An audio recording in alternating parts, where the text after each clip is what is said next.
Hey everyone, today we're diving into the G.I. Joe Classified Series Frag Viper, and this figure looks amazing. Frag Vipers are Cobra's elite demolition troopers, masters of explosives with a serious taste for chaos. The Classified Series packaging, as always, is sick, as the style is phenomenal. Inside, there's a bold Cobra insignia stamped on the back wall of the box. Swinging to the left side, you got a sharp image of the Frag Viper fully masked. Then flip to the right, and there's a full color image of the trooper. It's clean, bold, and just looks awesome. The back doesn't disappoint either. There's epic artwork of 3 Frag Vipers in the heat of battle, and a golden statue is towering in the distance. Off to the side, you get a look at the figure, both masked and unmasked. Up top, you got the Cobra logo and the series number. As for the bottom, it's the usual standard stuff. Alright, let's kick things off with the head sculpt.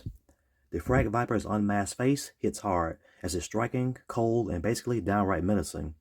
His skin's a ghostly pale, almost ashen, giving it a chilling appearance.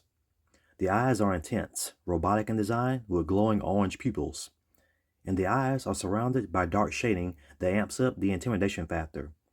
As for his expression, it's stone cold and emotionless.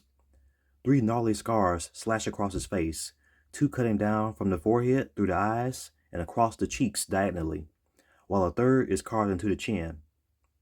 Adding to the look is a black tactical band wrapping around his head, partially covering his face. The matte finish and sculpted line work etched into it look great. And there's a silver clip positioned on the right temple.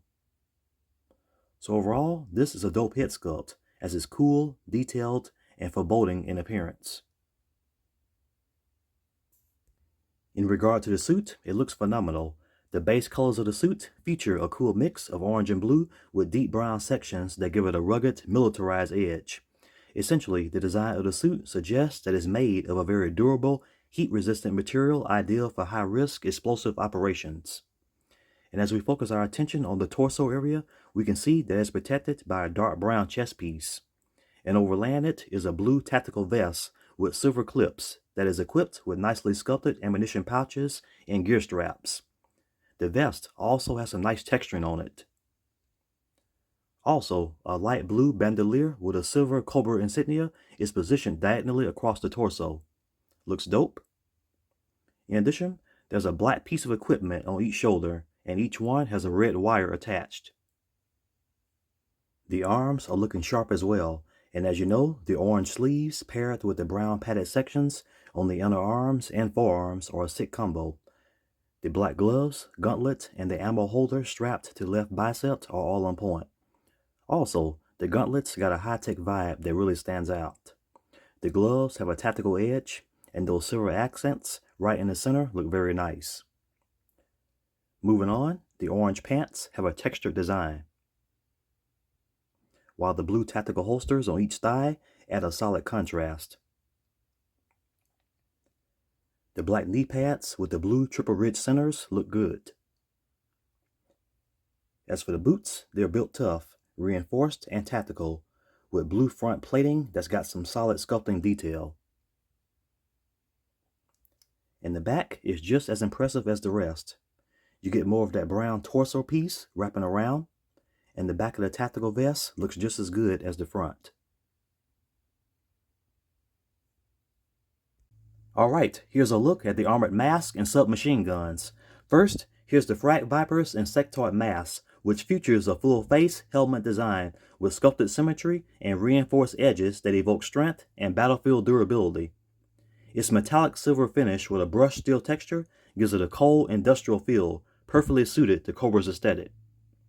Dominating the helmet are glossy black insect-like lenses that are large, angled inward, and reflective. Essentially, these lenses contain advanced, high-tech optics for combat. The lower half sports a vented slatted grille mouthpiece, reminiscent of a gas mask, supporting the figure's role in hazardous environments. Also, a rib-style black connector hose extends down to the bottom, which connects the mask to the backpack, and this enhances its tactical style. Furthermore, the ends of the hose are connected to a large black piece on either side of the helmet. The armored grooves look great. Also, there's tiny rivets on the front, top, and sides of the mask, implying that it's bolted or clamped into place with heavy-duty hardware. In addition, there's an armored ridge in the top center area of the helmet. Overall, all these details further amplify its menacing, tech-heavy appearance. As for the back of the mask, it's very detailed, just like the front, and you can see 3 sections carved out, which are highly detailed. Then here's 2 submachine guns with extended magazines. Looks great.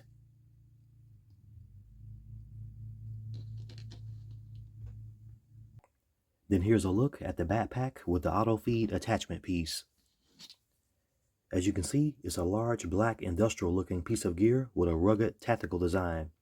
It features 3 stacked columns of 9 circular grenade units. The sculpted detail includes rib textures, vents, and panel lines that give it a heavy-duty, tech-savvy appearance. And on top, it has 2 antennas, which probably serve as both communication and targeting devices. Also, the auto-feed attachment is a very thick cord that extends from the side, which is where the grenades travel through before exiting the claw piece, which is shaped like a cesta.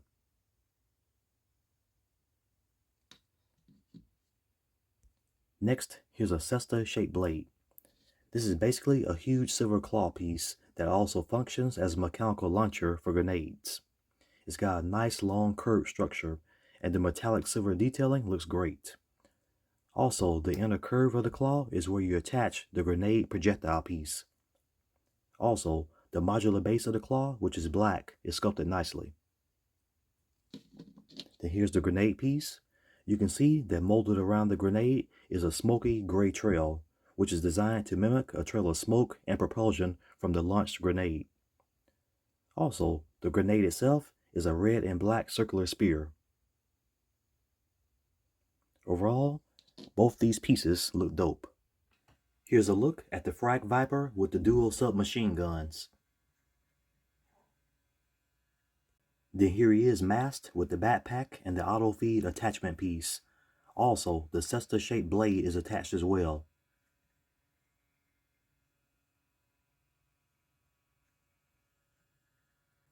Here's the figure launching a grenade.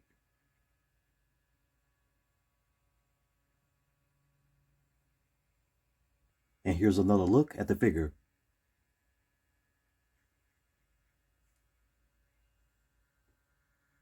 And here's the articulation. The head moves up that far, down that far. The neck is also articulated. The head tilts nicely, and it turns very easily.